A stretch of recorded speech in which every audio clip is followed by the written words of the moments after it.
राम भजहें गति के नहीं पाई।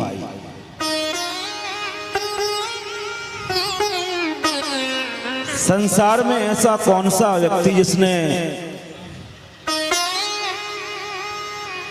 राम जी को अपनाया, राम जी की शरण ली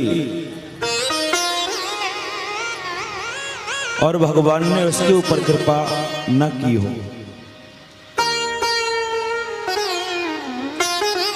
यदि हम परमात्मा की चरण शरण ग्रहण कर लेते हैं तो निश्चित भव सागर पार कर जाते हैं। भव सागर, भव माने होता है संसार और सागर माने समुद्र। यद्यपि संसार को समुद्र की उपमा दी गई है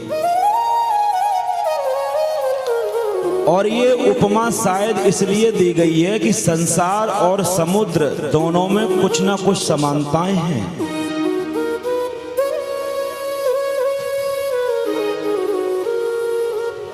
जैसे समुद्र की बात करते हैं तो हम समुद्र के किनारे जिस तट पर खड़े हैं, एक तो समुद्र का वो तट है जहां हम खड़े हैं और वही तट ये संकेत कर रहा है कि यहाँ तट है तो कहीं ना कहीं आगे भी कोई किनारा जरूर होगा, कोई ना कोई तट जरूर होगा। उसी प्रकार संसार में भी दो प्रकार के तट हैं, एक है जन्म का तट और दूसरा है मृत्यु का तट। जन्म का तट हमें दिखाई देता है लेकिन मृत्यु का तट हमें दिखाई नहीं देता। ये सत्य है, अगर जिसका जन्म सत्य है उसकी एक ना एक दिन मृत्यु भी सत्य है। गीता का सिद्धांत प्रतिपादित होता है, वासांसि जीर्णानि यथा विहाय।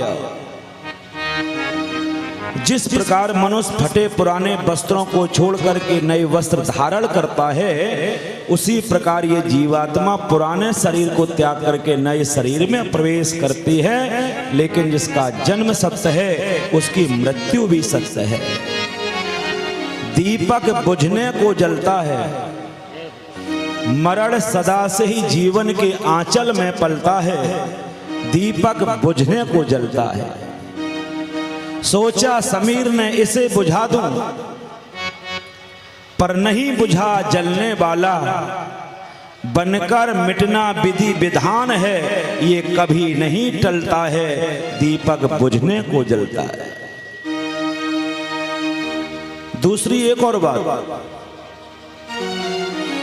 जैसे समुद्र में उथल पुथल होती रहती है, ज्वार भाटा आता है, समुद्र का जल एकदम इतनी अनंत ऊंचाई को छू लेता है और एक सेकंड में पता ही नहीं चलता वो जल कहां चला गया। उसी प्रकार संसार में भी उथल पुथल होती रहती है। कभी पत्नी ने डांट दिया, कभी माता जी ने डांट दिया, कभी बच्चों ने कलेश कर दिया। ये संसार में भी उथल पुथल समुद्र की तरह होती रहती है। इसलिए समुद्र और संसार में समानताएं हैं। अच्छा, एक और बात, संसार में नाना प्रकार के पुष्प फल पल्लवित होते हैं, अच्छे लगते हैं।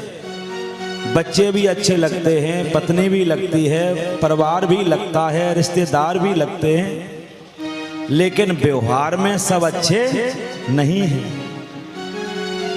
कुछ ना कुछ व्यवहार में अंतर जरूर होगा।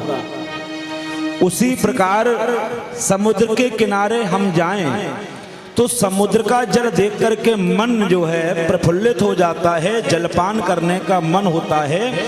और जैसे ही उंगली में समुद्र का जल लेकर के हम पान करने लगते हैं तो उसके कड़वाहट और तीखापन की वजह से हमारी आशा निराशा में बदल जाती है।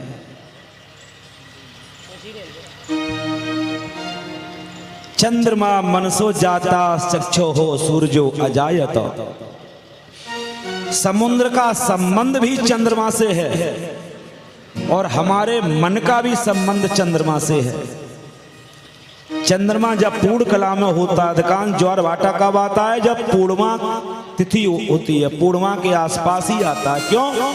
चंद्रमा पूर्णिमा को पूर्ण विकसित होता, पूर्ण कलाओं से सुसज्जित होता है। इसलिए संसार और समुद्र में कुछ समानताएं जरूर हैं। और इस भवसागर से अगर पार होना चाहते हैं